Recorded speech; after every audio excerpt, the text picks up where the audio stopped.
बहुत समय पहले हिमालय की तलहटी में नीलगुंज नाम का एक शांत गांव था। वहां के लोग अपनी मेहनत और खुशहाली के लिए जाने जाते थे।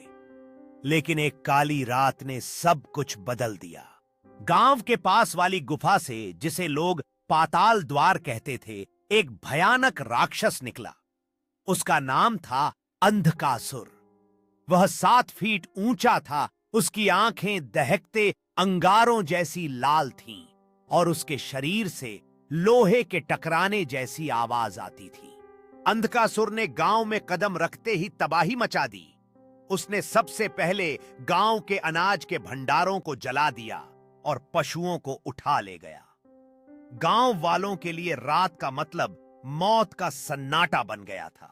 सूर्यास्त का नियम, सूरज ढलते ही गांव में सन्नाटा पसर जाता। कोई भी खिड़की खोलने की हिम्मत नहीं करता था। गांव के मुखिया का बेटा प्रताप यह सब देखकर चुप नहीं रह सका। उसने ठान लिया कि वह इस राक्षस का अंत करेगा। प्रताप कठिन यात्रा कर उस तलवार को ले आया।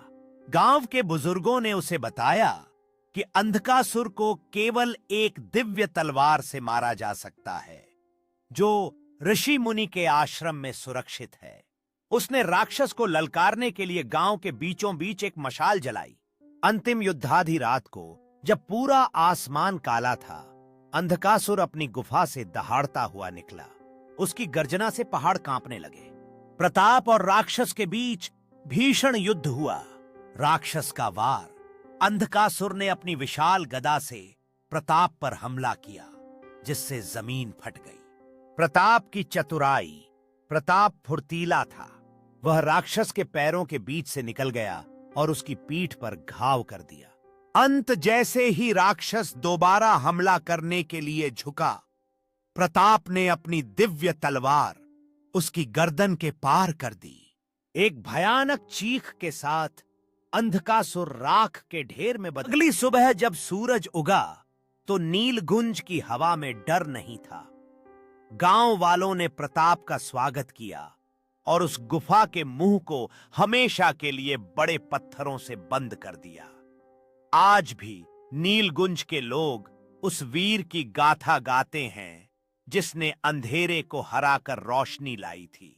गांव के लोग संगीत और नृत्य के साथ प्रताप की वीरता की कहानियां साझा कर रहे थे, जिससे पूरे नीलगुंज में एक अद्भुत उत्सव का माहौल बन गया। प्रताप की तस्वीर उनके सामने थी, जिसमें वह अदम्य साहस और विश्वास के साथ नजर आ रहा था, अपने गांव की खूबसूरती के बीच। एक छोटा बच्चा लकड़ी की तलवार पकड़े हुए एक बुजुर्ग की ओर देख रहा था, जो प्रताप की कहानियां सुना रहा था। बच्चे के चेहरे पर हैरानी और प्रेरणा का भाव साफ दिख रहा था। एक बुजुर्ग व्यक्ति एक लकड़ी के मंच पर खड़ा होकर प्रताप की कहानी सुनाते हुए चारों ओर उत्सुक श्रोताओं के समूह को आकर्षित कर रहा था।